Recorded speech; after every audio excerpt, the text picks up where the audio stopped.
Welcome to UiQ Live, Resilience Redefined and How to Turn IT Challenges into Strategic Advantages. Thank you for joining us today.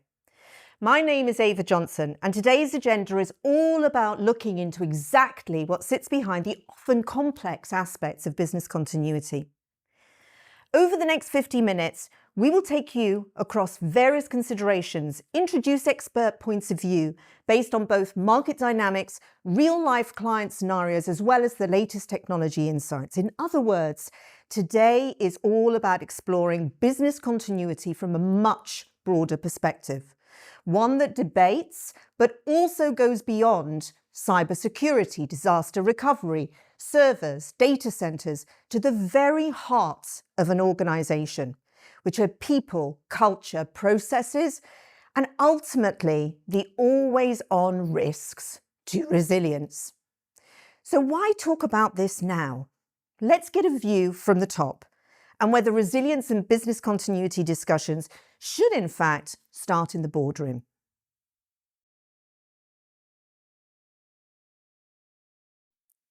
Hello everyone, it's me Michael Minarik from Ultima.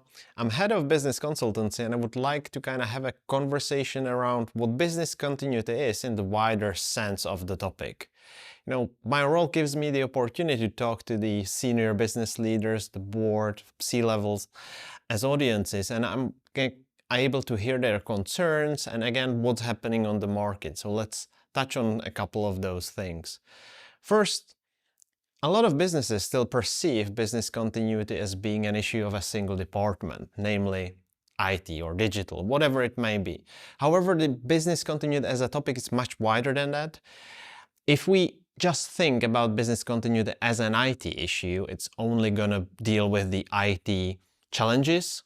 It's a much wider topic than that. When we talk to a specific sector of our audiences, quite often the answer to business continuity is pen and paper, a change to the process, nothing really related with technology. Again, IT and technology, digital, that's the engine for most of the businesses nowadays. So the impacts of unforeseen consequences, disasters, cybersecurity events are happening really there, but again, doesn't really mean that we should solely focus on technology as a solution to all our business continuity challenges. One of those nice examples is supply chain management. One of those things that are often overlooked, we focus on business continuity. In our businesses, we often consume third-party services, those services being delivered by third parties that we have agreed, that we brought in, we scored, validated, we have contractual relationships with. What happens if something affects them? What kind of damage will be subjected to? Again, with the supply chain management and risk introduced by supply chain, what that means, we just need to think about business continuity when we have those supply chain conversations. And it's not just physical stuff, it's digital services, everything we really class under that. And it's not just those services stopping being delivered. There could be cybersecurity, malicious acts. And again, that we need to talk about. And quite often it's something that's fundamentally missing from those business continuity strategies. So again, something we really should think about.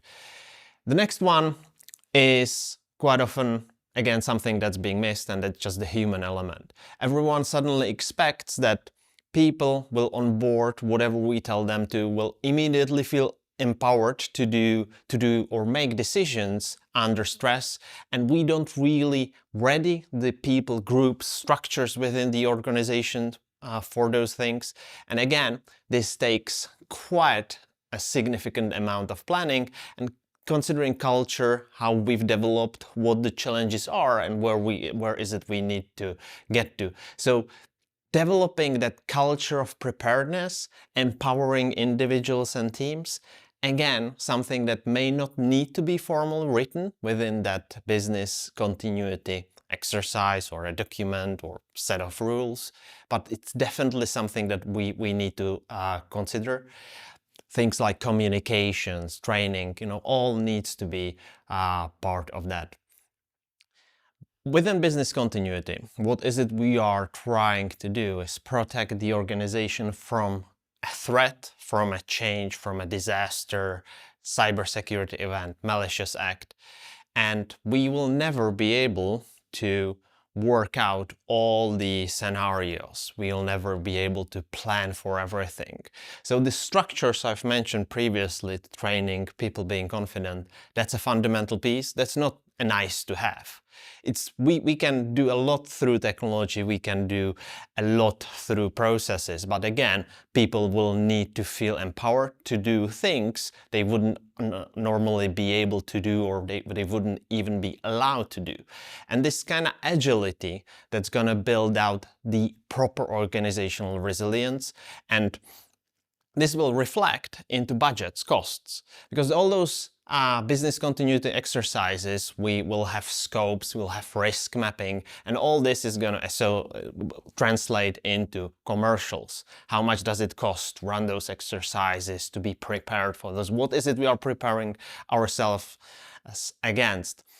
This is going to help us tremendously, because we would be preparing for things we haven't prepared for through the actual structure of the organization. The other element, it's namely considered when doing fundamental cost mapping and risk mapping, is cost of inaction. Not every time a business continuity is built around being ready for something. Sometimes we just accept the risk, but in order to be able to do that, it's not us doing that. It's the board, the directors, people that need the information. We give them to make the decision. So being able to quantify impacts high level is a foundational piece, and again, that requires us to have quite a good understanding of our business. And again, if you task a specific business unit to go with the business continuity planning, they'll really map the elements that are specific to that business unit, not the entire organization. And again, we are going back to culture. The organization needs to be fully aware of this business continuity thing being a thing, because if we don't embrace business continuity in our processes, throughout an inception of the process, we are creating something new, updating process. We can't always need to think about this specific aspect. If we don't bake it in, fitting it in retrospectively is very hard. It's the same with cybersecurity, which funnily enough is part of business continuity. If you do implement the processes post-deployment, then it's fairly hard to make them work efficiently. The almost final element is people and businesses look at business continuity as a cost. Cost being ready for something that is likely not going to happen. But quite often it's an opportunity as well. An opportunity for us to look into the future, consider exercises that are not likely but could happen, get ourselves ready for that. And through that, we can quite often make changes to the organization that are not just going to help with business continuity, but also with other elements, namely flexibility. We can look at retrospectively like COVID, what they did for the businesses. Suddenly everyone was able to work remotely, being flexible, which was not the case before. And those small changes, again, technically it wasn't really a challenge. Those small changes really enabled the businesses to deal with the change and suddenly gave them freedom to hire talent abroad, in different places. And that's a very nice example of things, how to approach those business continuity discussions. Not only get ourselves ready for the future, but get some deliverable, something that's going to be meaningful to the business now. The agility and being able to disrupt my competitors through innovative thinking, being kind of more distributed around places, both in terms of technology and talent, being able to react to unforeseen events. Again, a nice example being cybersecurity, and having that baked into the culture, it's really something we strive to. We call it kind of baking it into the organization's DNA. When When we have conversations around new capabilities, new strategies, we obviously consider cybersecurity, risk, compliance, and all those under the umbrella of business continuity. So this was the theory. To put things into perspective and have some experiences out from the field, we've invited Jamie Beaumont, our CFO, to talk about his experiences of a board-facing member, experiences with business continuity.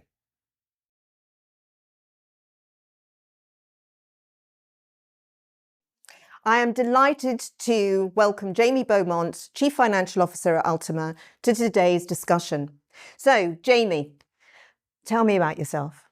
So firstly, I'm a CFO. I've got a background in finance. I'm a trained accountant. I spent a few years doing M&A in the city, and then the last 15 years of my life helping organizations grow from a financial and strategic perspective. I'm also a technophile rather than a technologist. So I spent the last 7 years before Ultima in and around the venture space. I helped Lego to build their investment arm. I've worked with tech startups, and most recently before Ultima in a startup that was working around the space of generative AI and voice recognition for children. Above and beyond that, I'm also a dad and a husband. I've got a 4-year-old son at home who's just started school. I'm a big sports fan and a big foodie.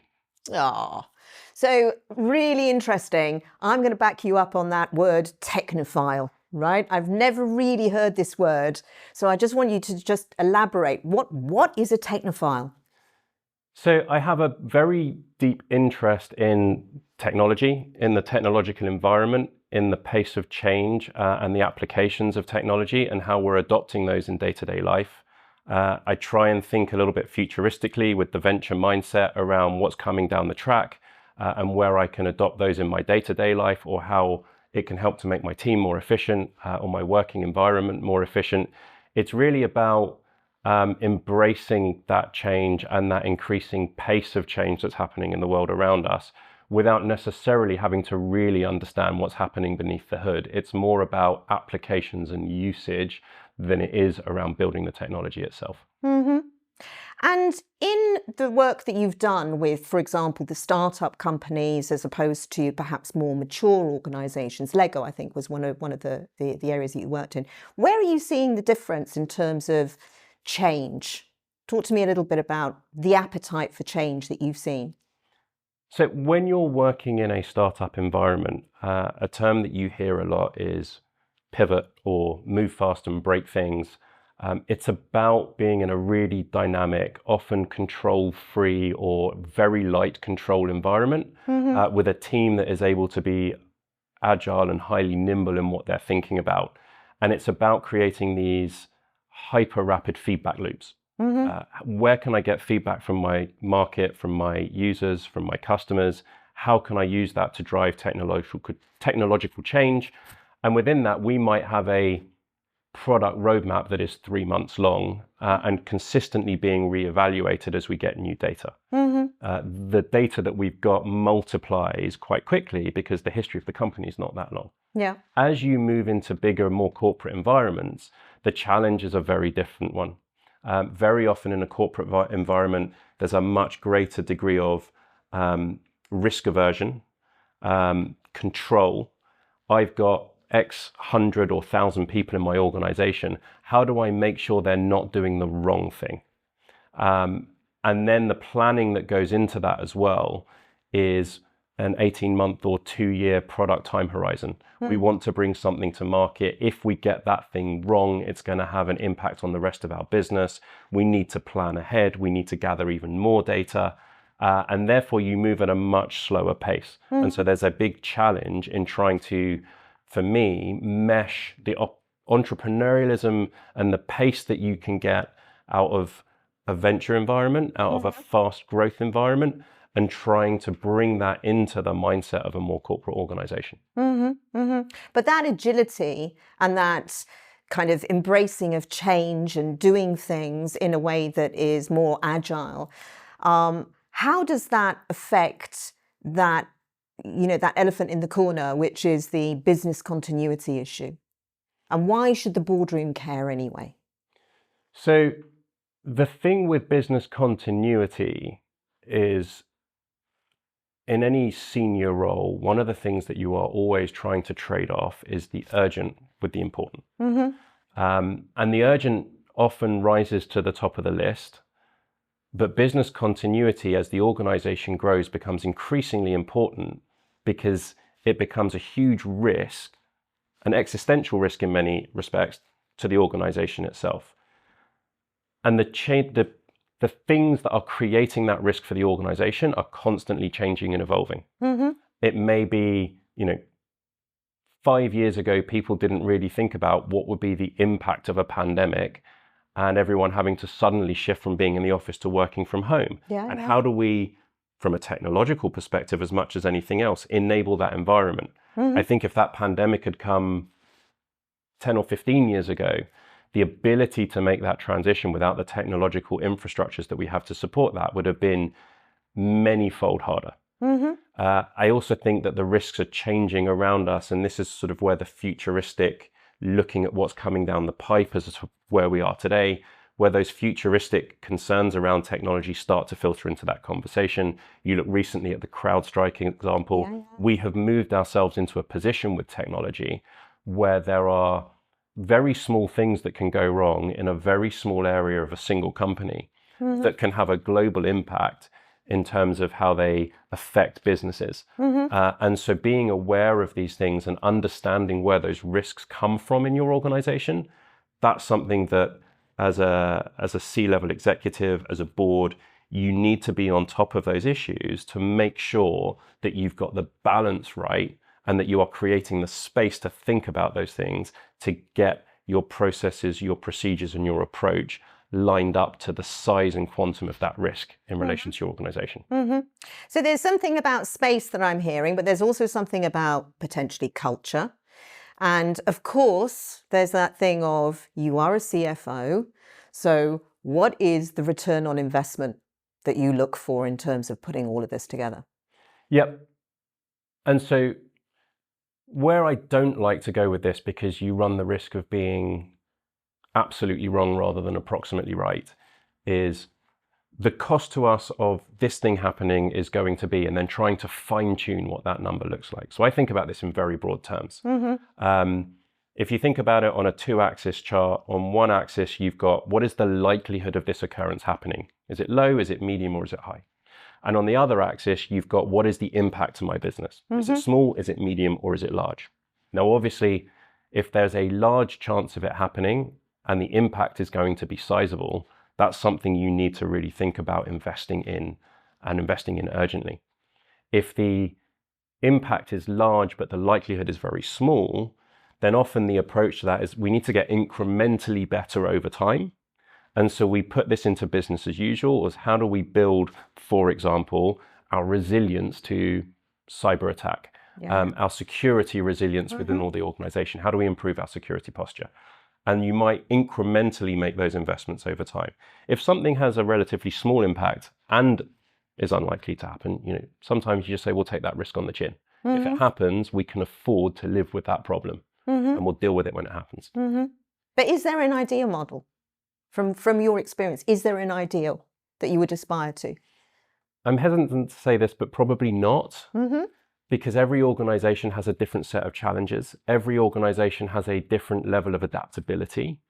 And so the transferability between saying, I did this in one organization, I'm now in a new organization and we should copy that, doesn't always translate or work particularly well. And you need to adapt to the environment you're in order to get to the right result for where it is that you are.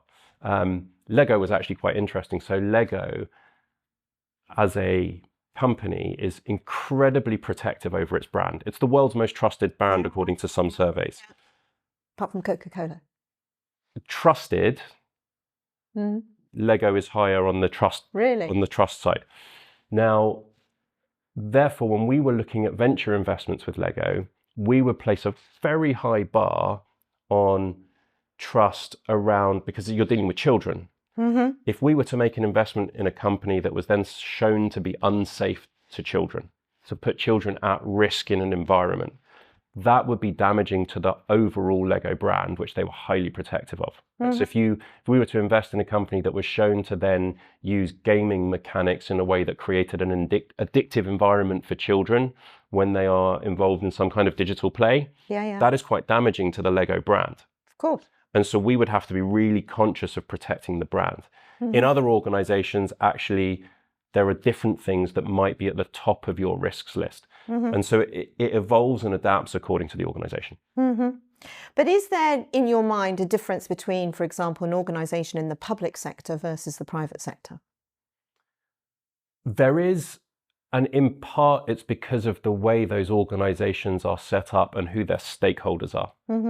So, I think it's probably fairly well understood that public sector organizations have to go through certain procurement processes. And through those procurement processes, they will be very aware of certain ESG considerations, right? Because they have a public sector purpose.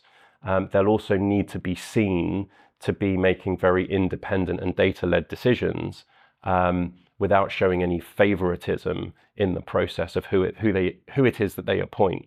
And therefore, the priority in a public sector organization is going to be how we set up the RFP. What are the things that we're looking for? How do we weight those categories in order to make a decision? And it will be a much more holistic decision. Whereas a corporate can make the decision, actually, all we care about is A and B. All we care about is quality and price, or all we care about is quality. We're not that price sensitive. Or we have a policy of wanting to work with companies with a particular stance on ESG, but you can pick and choose. And we can make those decisions much more quickly. And actually, if we've got someone who we've worked with before, if we trust that person, speed is more important than perhaps running a fully independent process. But do you think that whole topic about resilience will soon become a metric as well? It is definitely going to be part of it. I mean, it already is to some extent. One of the things that we will be asked within RFPs is to demonstrate our cybersecurity and network security and overall security environment. This is where, as an organization, and actually this is an interesting one, because when I was working at a tech startup, most of our corporate clients, most of our enterprise clients would know that we were a team of 35 people. We did not have all of the bells and whistles and policies in place that you would expect a large organization to have. And so they would come in and do IT security audits on us. Those audits would comprise, as many as 150 questions that we would need to answer and explain in order to get past it. And then we would get to a position where they would say, we acknowledge you are a startup organization who is on a journey to becoming a supplier to enterprise grade customers. These are the things that we need you to commit doing over the next 12 months, but we are willing to, jump through a few loopholes in order to onboard you because you have a unique technology that we want to use. That's one approach. Now at Ultima, we take that 150 questions and we say, we have the following ISO accreditation. And that is one answer to all of those questions. Right? We have the policies, we have the procedures, we have the internal practices in place, we have the culture internal to Ultima that means we can actually demonstrate in a single line that we are taking this very seriously and that we have all of the things that you would expect us to have as an Ultima customer. But yes, we still get asked the question. So I think this is something that is relevant today. Those risks will change, but it is really important from a resilience point of view, and people do think about this stuff and the risks associated with this quite a lot. So I think that you've expressed some really interesting things, and I keep going back to the fact that that's, for me anyway, it's not the standard kind of point of view that I'd expect from a CFO. So what are the three things that you would say to Ultima clients today? What are you bringing to the party? What is it that you're going to give to them that perhaps they haven't had from Ultima before? I think the first thing is, when it comes to thinking about your IT infrastructure and the way that you construct your business and the role that plays in the overall delivery of what you are trying to do for your clients, your IT environment, your IT strategy is becoming increasingly important, both from enabling the productivity of your business, but also in creating risks for your business. So you can't run a business without it, but it's moving you up that risk scale from a business continuity perspective that you really need to think about. Yeah. The second thing is, when you're talking about these events that may be infrequent or unlikely to happen, but which have a very large impact, you need to think quite carefully about how you resource yourself to deal with those things. Do you build internal cost and contingency to be always on in order to be able to react to these things if and when they happen? Or do you rely on external expertise which can flex your capacity for you if something arises? And for many organizations, it's much more effective to think about, how do I access the skills and the expertise that I need, but only when I need it, rather than saying, I need these things in my business all the time, on that trade-off between likelihood of something happening and then the cost when it does. The third thing for me is around the speed of change in the environment that we're working in. If you have an internal IT team, they are likely to be relatively small, probably viewed as a cost center within your business, and working solely within the guardrails of your organization.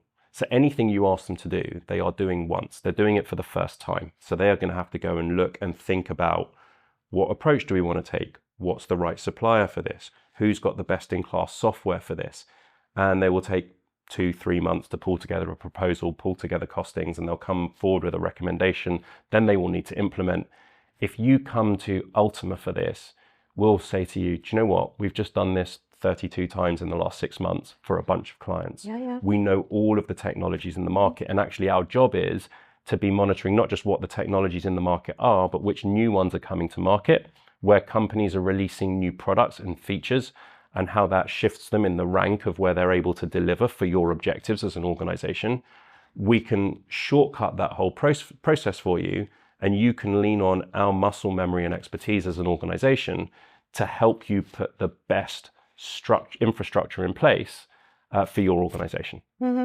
Sounds good. This whole thing about change, would it be fair to say in that case, without leading the jury, that in the future, people looking in at Ultima should also think about Ultima as a safe advisor towards implementing positive change, with you at the helm, or not?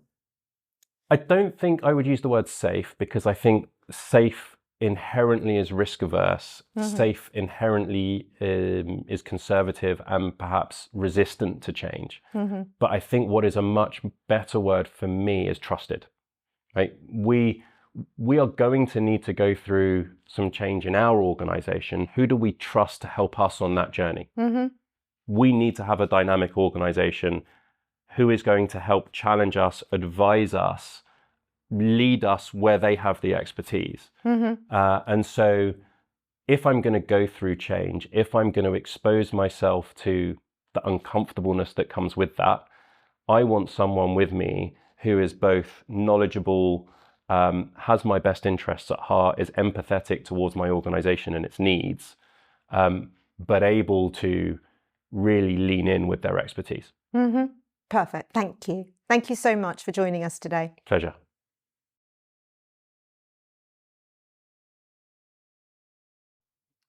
Hello, thanks for joining this segment. I'm Richard Choi, Head of Data Center Pre-Sales. I help our customers work on hybrid cloud technologies, backup, disaster recovery, and cyber recovery. Today, I wanted to talk to you about a topic that's quite important, very crucial for the financial industry. It's called the Digital Operational Resilience Act, short for DORA. In DORA, there are 5 pillars. The 5 pillars are risk management. So companies are needing to establish a framework to identify, assess, and mitigate risk for information and communication technology risks. The second pillar is around related incident reporting. So companies are expected also to report back any cyber incidents to stakeholders and also regulators. The third pillar is around testing. Now, testing is the core in a lot of this DORA, where financial institutes are expected to test the measures and continually show back the effectiveness of their controls in the space. The fourth pillar is around ICT, third-party risk management. So not only do you have to manage the risk within, you have to also look from without. Many financial institutes rely on service providers to provide IT support and services, so they also need to be continuously monitored and managed. Last but not least, information sharing. DORA really encourages the collaboration between financial entities and maybe joint exercises of simulations and sharing their experience with cyber incidents. These are the 5 pillars of DORA. It's not just a checkbox exercise, it's really a call to action. And the one key takeaway from this compliance and regulatory change in January is that you should be asking yourselves if you have any of these things in place. If you don't, please come and speak to us at Ultima. Thanks for tuning in on to this segment. Now over to the next section.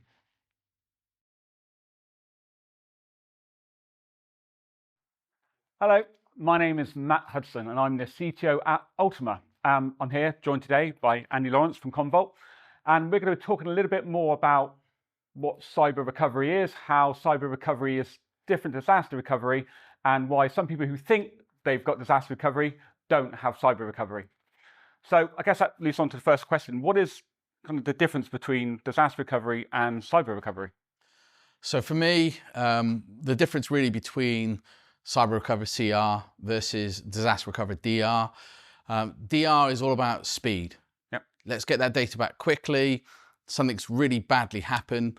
You know, the worst one, a flooding of a data center. Yeah. We need to get that your workloads and services up and running as quick as possible. That's DR. With cyber recovery, it's very, very different, as in you're no longer looking to speed things up. Yeah. Matter of fact, you're looking to slow things down. Yeah. The first thing that you'll need to do is understand how the breach happened, you know, and then, you know, in essence, then work back to say, right, okay, well, the breach happened here. What has that impacted? How has that continued through my organization? And how am I going to remediate that and get a clean copy of my data? So with CR, it's all about cleaning your data, making sure you can guarantee a clean copy of that data. Yeah, it's a really good point. So there is 2 differences there, right? Where we talk about disaster recovery is about how we can get things up probably in a different area, different data center somewhere else. Yep.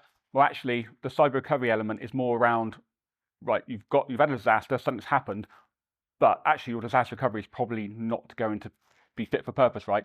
Correct. Do you want to talk a little bit more, I guess, around why people assume they can go to disaster recovery as a cyber recovery strategy? Yeah. Why that isn't going to work in these sorts of scenarios? So in most scenarios, when you're looking at a cyber recovery, Yeah. now depending on whether you have insurance, Yep. you've got to make that phone call to say you've been breached. As soon as you make that phone call to say that you've been breached, Yeah. your insurance company is going to come in, and they're probably going to freeze everything that you do. So they can actually say, right, you can't do anything within your organization now. So what you really need to do is you'll enable your DR, which is over in the other side, and you're up and running. Well, actually, what DR has done for you is it's replicated the event from one location actually to your DR location. Yeah. So when you bring that up, the same thing's going to happen. You're going to get reinfected. You're going to be in the same place that you are currently. And that's why getting a clean copy of the data in an isolated environment is probably the way forward when it comes to a cyber recovery. Yeah, and you talked about insurance there as well. One of the key things I've seen one of our customers, right? They've gone in there and they've gone, right, we need to roll over into DR. Mm-hmm. So we need to do a bunch of processes and things. And the insurance company's gone, no, that's a compromised environment. We need that environment. We need to access it, to understand what's going on in there, understand what's going on. And then they go, well, where are we going to recover? Right, there's nowhere to recover to. The DR's environment is not fit for purpose at that point. Absolutely, and this is where you're starting to see a lot of people talk about clean rooms. Yeah. Having and there are really 3, what I see is use cases for clean rooms, right? There is, right, I have a disaster. Yeah. I need to get a minimal viable business up. I need to spin up an environment that I can start to use so that the organization can limp along. This is not, let's spin up a 15,000 virtual machines. This is, let's spin up enough virtual machines to get the business operating. So that's the one use case. And you can run on that minimal viable business for as long as you need to whilst they're doing their forensics. They're understanding how this happened. The second use case really is around, you'll hear DORA talking about the DORA new regulations talking about test and validation. Yeah. I think they're suggesting yearly test and validation. I think most people go into quarterly. So the second use case for a clean room is provide that test and validation in an isolated environment. And that's certainly why people talk about clean rooms. Now, the third one, which is really interesting, I call it a dirty room. Yeah. And that is actually recovering the malware, the cyber attack into a sterilized environment so you can really do your forensics. So you can see how it's breached, what it impacts, how it goes and infects, what it encrypts, what it goes after, and actually look and sort of almost research the pattern of that infection. Yeah. I guess with that as well, some providers will actually go, you know what, you can use the DR, right? We don't mind you, but we need to be able to recover this data so we can analyze it, and we can't recover it if we don't have the Active Directory in place, we don't have your backup tool and whatever. So where you can say, right, not a problem. We can recover this clean room. You can then mess around with it, Mr. Insurance Company. I don't mind what you do at that point because I need to recover to my DR environment over here, which we've already cleaned, is already right. But without that destination to put it, the insurance company goes, no, I need that data. I need to be able to analyze it. I need to be able to see it. I guess when you look at that final piece of the recovery, and let's say you recovered from a cyber incident, right? You recovered into a clean room. The last thing, I guess, is how do we get back to that final state? How do we get where you've recovered in the clean room, you've recovered the most important things, the minimal viable product, right? How are you going to be able to operate as a business? Then what next? What do the customer do next after that? Once the insurance company's gone away, done their thing, now what? So it's interesting. So we talk about clean recovery, right? Yeah. And I think a lot of people are looking at these, malwares or attacks. Mm-hmm. They happen over a period of time. And I think that's the scary thing about these attacks, right? Yeah. I think the phrase is dwell time, mm-hmm. right? So the average dwell time is 25 days, believe it or not, or it could be up to 100 or 200 days. Yeah. Now you think about that, 200 days. And I spoke to a customer and it was an interesting conversation because he said, I've got a backup window and it's 2 weeks and I can't recover from that. Yeah. And when I asked him, why can't you recover from that 2-week window? Yeah. He said, well, we had some malware happen and we backed it up in those 2 weeks. So we can't use any of that backup. Yeah. Interestingly enough, technology's moved on, right? To guarantee a clean copy of your data, yes, the dwell time may be 200 days, but at some point, you're going to understand what pattern, whether that's through entropy of data, whether that's through a known ransom pattern, you're going to understand what that looks like. Now, once you've got and you understand that file, if you can then quarantine it, well, actually, those 200 days of backups aren't useless. It means that actually you've quarantined that file throughout the 200 days, which means that you've got a clean copy. It's a guaranteed way of getting a clean copy of data back without reinfection. Yeah, and then you can repopulate back on-prem again, make sure it all works. Yeah. Great. Yeah. So a few things we talked about, I guess. One was DR, people have it. Is it actually fit for purpose for cyber recovery? Probably not in most instances, but it could be, right? We could do better.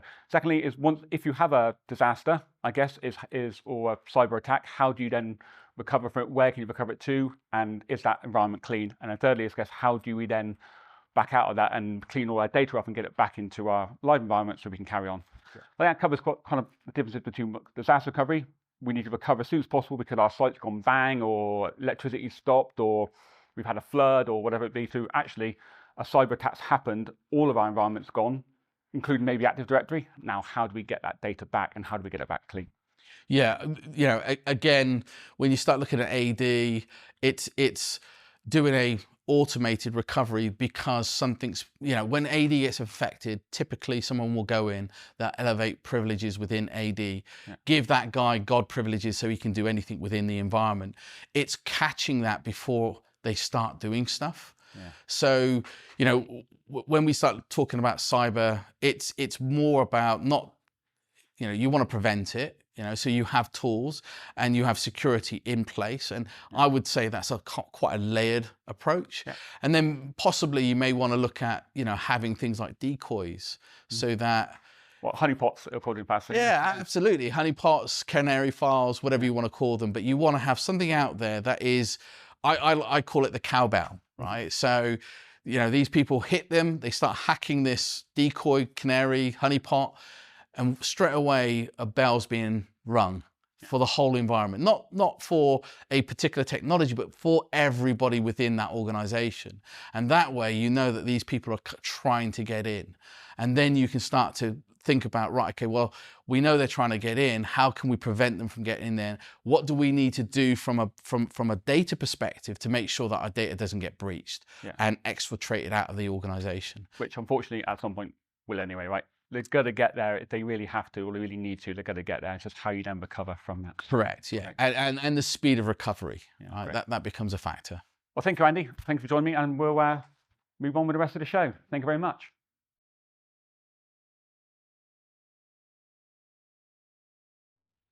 Hello and welcome to our panel session.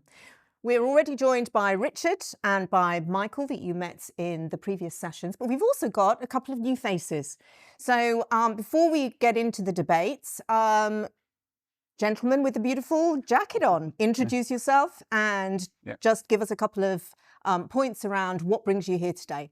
Yeah, so my name's Matt Hudson. I'm the CTO at Ultima, so I'm kind of responsible for kind of how we go to our customers and what we talk about and how we can help them with things. So today I'm more here to kind of get an understanding of the kind of business element of disaster recovery and cyber recovery and why it's important, not just for IT, but the whole business to get behind that IT function. Super. Okay, and? Good. Ian Wood, I'm from Commvault. Commvault's a key partner with Ultima, and I look after our solutions architect team across Northern Europe. So I'm really keen to just explore anything around operational resilience, cyber recovery. My team are doing that on a day-to-day basis, designing solutions that the business needs. Fantastic. So let's kick this off. I think where we're going to start is we're going to start with you, Michael. In the earlier in the event, you talked a lot about the importance of talking about business continuity and resilience at sea level.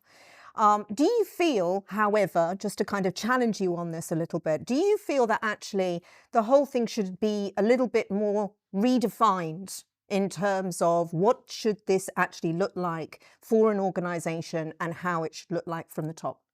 I mean, definitely. I think where is it we are struggling generally, or the businesses are, it's something they feel, even the C-levels and the organization itself, that's been inflicted on them. We have to do business continuity because someone said so. There is not that often business impact analysis being performed to kind of make sure that people of all levels know what the stake is. So there is not enough understanding why is it we are performing this whole business continuity piece, and then kind of a lack of understanding what the business continuity piece should be actually doing.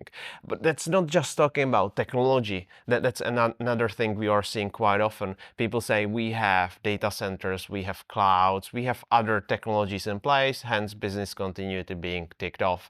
There are other elements, people, culture, and namely the culture, you know, bringing people on board in terms of what it means to them, what it means to the organization, because again, you need to rely on those individuals, on those processes that are present within the organization to actually drive business continuity. So I think that is the biggest challenge we are seeing out there. Really, that disconnect. It should be, and quite often is, driven by the C-levels, the board, but again, the messaging and it's not really there as often as it should be.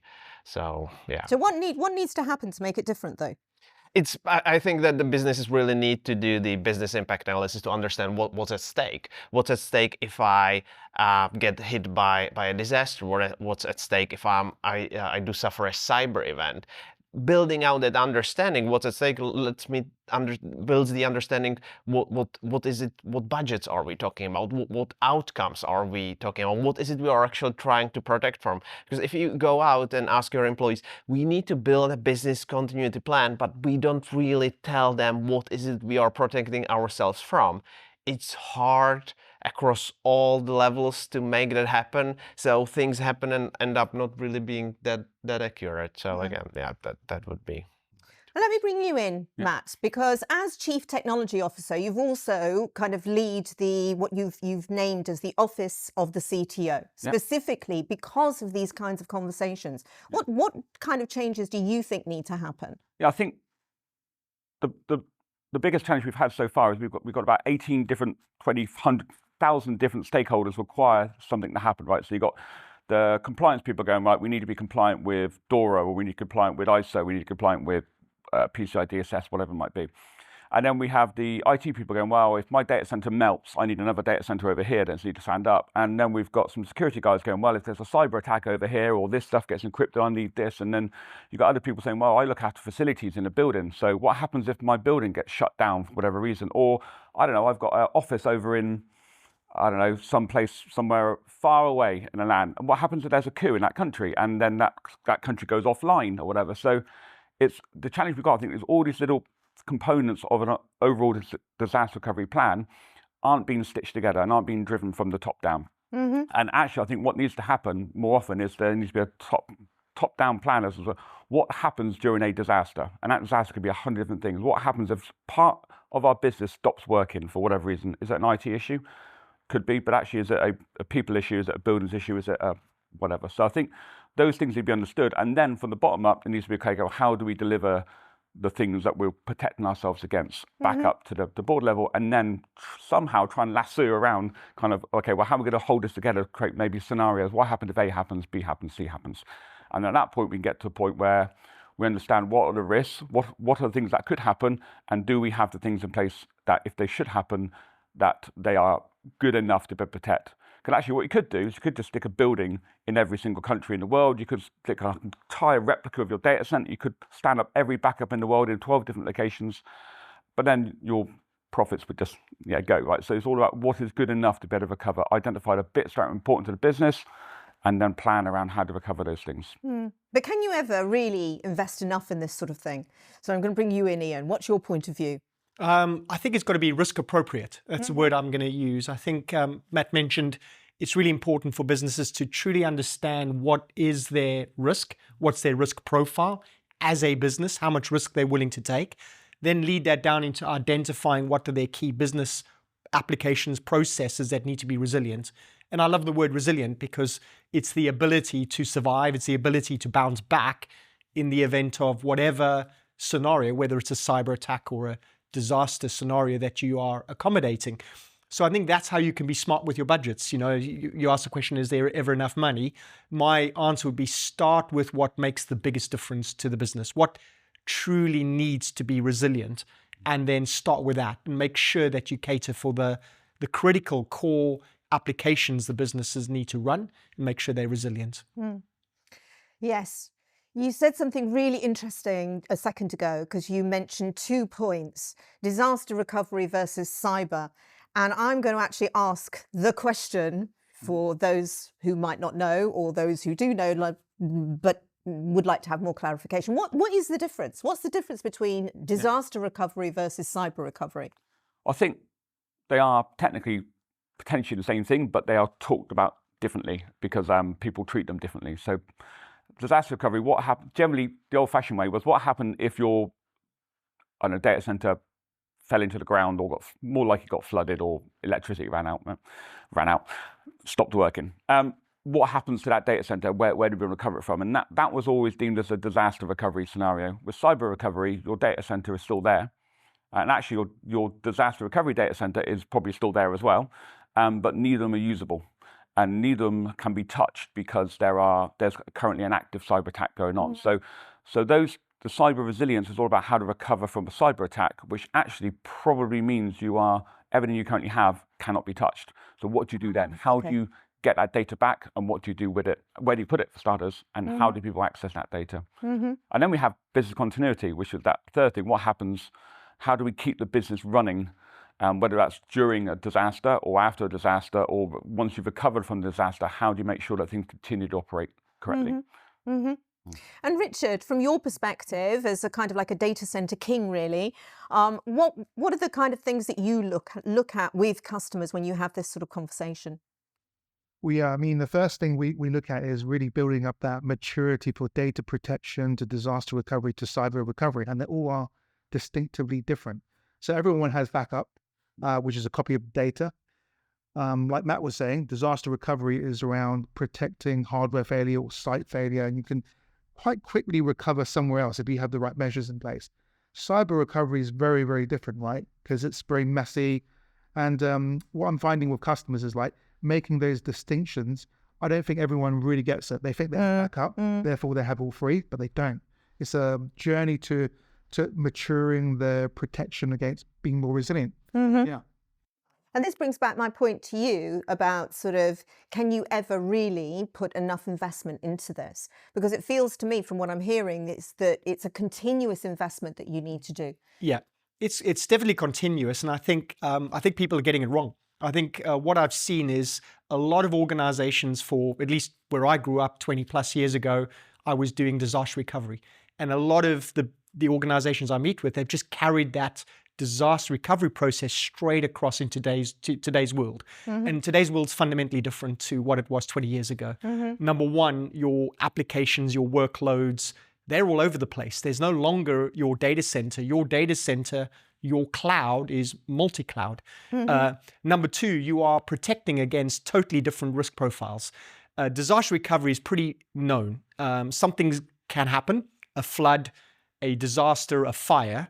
What I want to do is bring up my critical applications as quick as possible in another location.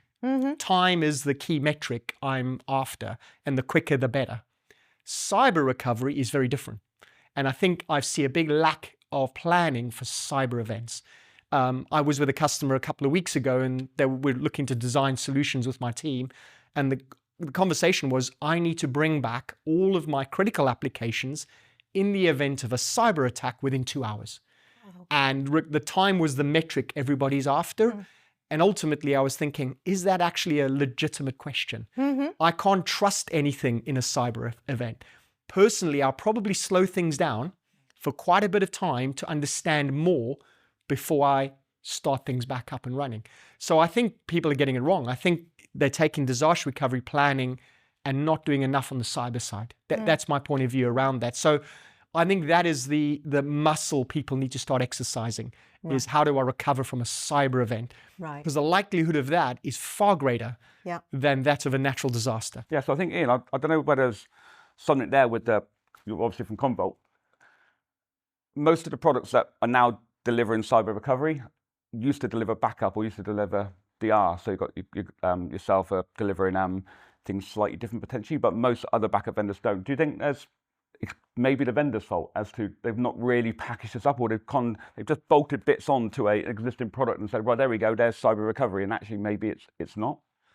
Yeah, there's a risk of that. I don't think the vendors per se are at fault. I think evolution from backup and recovery to cyber recovery is pretty natural, because there's tenets that you want to adhere to that a backup and recovery solution would do, which is now redesigning to cyber recovery. The key tenet of I've got a copy of my data, and therefore I'm going to recover from that copy in the event of a failure. I think the vendors like Commvault, what we're doing a lot more of is making sure, number one, the copy of the data is protected, because that could be the soft belly if there is a cyber attack.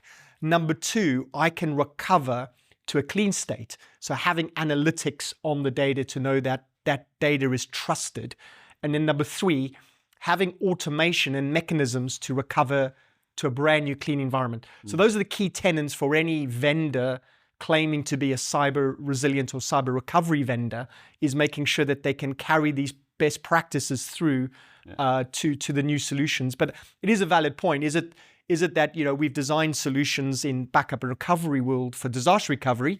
Is there just a natural thinking that same solution that hasn't been re-architected for those key principles is good enough. And I think that might be that. I see a lot of customers who have backup and DR and think, well, hang on, Commvault supports cyber recovery, so I must have that now. Yeah, I've got this product, I've got this backup. Yeah, you now do that, so surely I must have it. And they haven't actually thought about, do I need to change the way I do backups? Do I need to change the way I recover to be able to recover from a cyber attack? Yeah, and I think we're doing a lot of education, at least to our existing install base. We have things like a cyber assessment that they very light touch, stuff we're building into our product that can start to alert them. So we have a risk dashboard in there. So we're starting to enable things to try and educate the market that DR isn't CR or cyber recovery. And Michael, are you seeing that there's a lot of assumptions that because we've got this, we must have that in your conversations at C-level? Definitely. I mean, one nice example is we are talking about business continuity, disaster recovery, cyber recovery. Today's world is very connected. We use a lot of third parties. So quite often, even third parties bring third parties into the mix as part of our business continuity planning. We use term the minimal viable business to make sure we understand what is it that makes the business tick. With today's world, there is definitely going to be something that's hosted in the cloud, provided by a third party. When we do our bit to make sure our business continuity works, have we included the third party? Did we plan with them, about them? Because if their application, if their service is critical to our business, as part of our minimal viable business, have we that bit covered? Because we quite often end up talking about data centers, technology, the things we own and we fully control. We really need to extend that boundary. And again, that's what we are seeing is definitely not present in quite a few of those conversations. People make assumptions that others are doing the same things we are, and potentially they are not, and having that validation is required. Luckily, Rich has talked about DORA. That's something that's changing the perspective, legislation, opening people's eyes. But again, you shouldn't be forced by legislation to do this. It, again, should be part of best practice and something we do day in and day out. Yeah, we had exactly that with one of our customers who struggled with and it was really a small part of an overall system, right? It was, you talk about networks and storage and and cloud and whatever. This was a certificate that sat on a single load balancer which got corrupted, right? And the certificate was corrupted, and in fact, the entire certificate chain got corrupted somehow. Don't know how it happened, but that small component, and which probably people didn't even think about as being a disaster recovery type. What happens? That certificate stops working. It stopped working, and suddenly the entire service went down. And then it took a while to even work out what the problem was. But those things, those third parties, those other people, if something happens there or some other connectivity, maybe it's an MFA provider provides a very small part of the overall system, and suddenly that stops working, everything stops working. And it's recovering from those sorts of things. It's not just this file's broken, I need to restore it, or this data center's gone down, I need to restore it. What happens if this thing stops working, this application, this process stops working? What do I do? Yeah. And just thinking about something that you said, which kind of might fall into this, is you talked about a clean state. And can you just enlarge a little bit on that? Because both of you, I know I've seen you both talk a lot about what does a clean state look like? Does a business absolutely have to start planning for the future in terms of making sure that this is part of the mix? Yeah. And there was even talk about clean room, which I'm sure to me would mean something different than it means to you. Yeah, nice, clean, sterile room. I think it comes with the, once you've had a cyber attack, in my view, is nothing can be trusted. Nothing. So if you need to bring your business back and to the point as quick and as clean as possible, best practice today says you need to put that into a clean room. What a clean room basically means is that it is think of shrink-wrapped hardware that hasn't been touched because it could have been compromised. In a physical data center, that's a pretty complex and costly thing to carry on. What we're doing in Commvault is actually the use case of the cloud is pretty well set for that. So the idea being is in the event of a failure scenario or a cyber attack, things have gone wrong, shut down, the environment cannot be trusted. It's quick and easy to bring back a clean room in the cloud. So the idea being that we would have a immutable copy of your data in a cloud provider, and then from a click of a button, you would then start to orchestrate the recovery of brand new systems, brand new infrastructure components that can be trusted to a clean state, and then making sure that we've got analytics on the data, making sure that the data is clean, bringing back your data to that clean infrastructure, if that makes sense. And as I said, the cloud fits a pretty good model for that, because it's just-in-time provisioning. Instead of, if you do have data centers, you don't have a cloud, then I think of the shrink wrapping, unwrapping trusted hardware, which is a pretty costly, complex process. And again, there's a lot of confusion in difference between DR and cyber recovery. DR, systems are waiting, happily receiving the data as quick as possible. Cyber recovery, I'm not sure I can trust data that may be connected to the network. So you think of isolation of those components, and then think of bringing back brand new infrastructure. So that's something at Commvault we're doing with our clean room recovery, is the ability to have a mutable copy of your data, can't be changed, recovered to a brand new infrastructural components in the cloud. Well, I mean, it all makes complete sense to me, but but looking at you now, how does that sound when you're having conversations with customers? Data center versus cloud versus multi-cloud. What's the answer in order to get to that state? Yeah, I think when I speak to a lot of customers, because still some customers haven't been hit by ransomware or anything like that, but the ones who do, they understand the value in it. So I try and get people to visualize, if you haven't been hit by, it's just a matter of time.